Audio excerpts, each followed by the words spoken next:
ಗಣೇಶ ಚತುರ್ಥಿ ಯಾವಾಗ? ಹಬ್ಬದ ವಿಶೇಷ ವಿಧಿ ವಿಧಾನ ಇಲ್ಲಿದೆ. ಗಣೇಶ ಹಬ್ಬ ಇನ್ನೇನು ಕೆಲವೇ ದಿನಗಳಲ್ಲಿ ಭಾದ್ರಪದ ಮಾಸ ಆರಂಭವಾಗುತ್ತದೆ. ಈ ಮಾಸದಲ್ಲಿ ಬರುವ ಮುಖ್ಯವಾದ ಹಬ್ಬ ಎಂದರೆ ಗೌರಿ ಗಣೇಶ.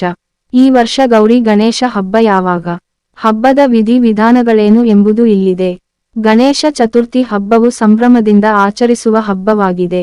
ಗಣೇಶ ಹಬ್ಬವು ಭಾರತದಲ್ಲಿ ವಿಶೇಷವಾಗಿ ಕರ್ನಾಟಕ, ಮಹಾರಾಷ್ಟ್ರ, ಮಧ್ಯಪ್ರದೇಶ, ಗುಜರಾತ್, ರಾಜಸ್ಥಾನ, ಗೋವಾ, ಆಂಧ್ರ ಪ್ರದೇಶ, ತೆಲಂಗಾಣ, ತಮಿಳುನಾಡು ಇತರ ರಾಜ್ಯಗಳಲ್ಲಿ ಬಹಳ ಅದ್ದೂರಿಯಾಗಿ ಆಚರಿಸಲಾಗುತ್ತದೆ. ಗಣೇಶ ಹಬ್ಬವು ಭಾದ್ರಪದ ಮಾಸದ 4ನೇ ದಿನ ಚತುರ್ಥಿ ಪ್ರಾರಂಭವಾಗುತ್ತದೆ. ಈ ವರ್ಷ ಸೆಪ್ಟೆಂಬರ್ 7ರಂದು ಬಂದಿದೆ. ಈ ಸಮಯದಲ್ಲಿ ಗಣೇಶನ ಅಲಂಕರಿಸಿ ಮೂರ್ತಿಗಳನ್ನು ಮಾಡಿ ಮನೆಗಳು, ದೇವಾಲಯಗಳು ಮತ್ತು ಸಾರ್ವಜನಿಕ ವೇದಿಕೆಗಳಲ್ಲಿ ಸ್ಥಾಪಿಸಿ ಆಚರಣೆ ಮಾಡಲಾಗುತ್ತದೆ. ಗಣೇಶನನ್ನ ಎಲ್ಲಾ ಅಡೆತಡೆಗಳನ್ನು ನಿವಾರಿಸುವವನು ಎಂದು ಕರೆಯಲಾಗುತ್ತದೆ.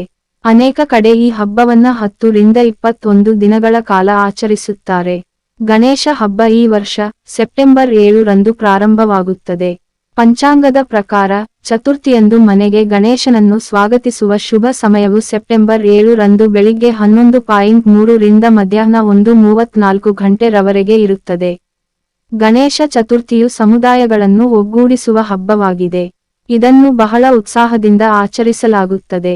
ಎಲ್ಲಾ ವರ್ಗದ ಜನರು ಭಾರತದಾದ್ಯಂತ ಹಬ್ಬಗಳಲ್ಲಿ ಭಾಗವಹಿಸುತ್ತಾರೆ. ಅದರ ಆಳವಾದ ಧಾರ್ಮಿಕ ಸಾರವನ್ನು ಮೀರಿ ಗಣೇಶ ಚತುರ್ಥಿ ಅಪಾರ ಸಾಂಸ್ಕೃತಿಕ ಮತ್ತು ಸಾಮಾಜಿಕ ಪ್ರಾಮುಖ್ಯತೆಯನ್ನು ಹೊಂದಿದೆ.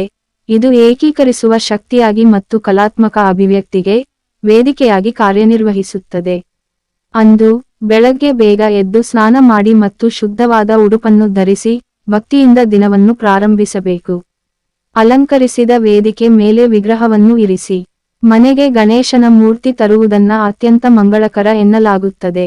ನಂತರ ದೀಪ, ಅರಿಶಿನ ಕುಂಕುಮದ ತಿಲಕ ಹಚ್ಚಿ ಲಡ್ಡೋ ಅಥವಾ ಮೋದಕವನ್ನ ನೈವೇದ್ಯ ಮಾಡಿ ಹೂವುಗಳು ಮತ್ತು ಹಣ್ಣುಗಳು ಸೇರಿದಂತೆ ಕೆಲ ವಸ್ತುಗಳನ್ನ ಅರ್ಪಣೆ ಮಾಡುತ್ತಾರೆ. ಗಣೇಶ ವಿಗ್ರಹದ ಸುತ್ತಮುತ್ತಲೂ ಅಲಂಕಾರಿಕ ವಸ್ತುಗಳಿಂದ ಅಲಂಕರಿಸಿ ಓಂ ಗಣ್ ಗಣಪತಯೇ ನಮಃ ಮಂತ್ರದ ಪಠಣದೊಂದಿಗೆ ಪೂಜೆ ಪ್ರಾರಂಭಿಸಿ. ಭಗವಾನ್ ಗಣೇಶ ನಂಬಿಕೆಯ ಪ್ರಕಾರ ವಿಘ್ನಹರ್ತ ಅಥವಾ ಎಲ್ಲಾ ಅಡೆತಡೆಗಳನ್ನು ನಿವಾರಿಸುವವನು ಎಂದು ಹೇಳಲಾಗುತ್ತದೆ. ಹಾಗಾಗಿ ಗಣೇಶನನ್ನ ಭಕ್ತಿಯಿಂದ ಪೂಜಿಸಿದರೆ ಎಲ್ಲಾ ಕಷ್ಟಗಳು ನಿವಾರಣೆ ಆಗುತ್ತದೆ ಎನ್ನುವ ನಂಬಿಕೆ ಇದೆ. ಒಟ್ಟಾರೆ ಇದು ಸಮಾಜದಲ್ಲಿ ಸಂಭ್ರಮ ಹಾಗೂ ಶಾಂತಿ ನೆಲೆಸುವಂತೆ ಮಾಡುವ ಹಬ್ಬವಾಗಿದ್ದು, ವಿಧಿ ವಿಧಾನಗಳೊಂದಿಗೆ ಆಚರಿಸಿದರೆ ಅದೃಷ್ಟ ಕೈಹಿಡಿಯುತ್ತದೆ.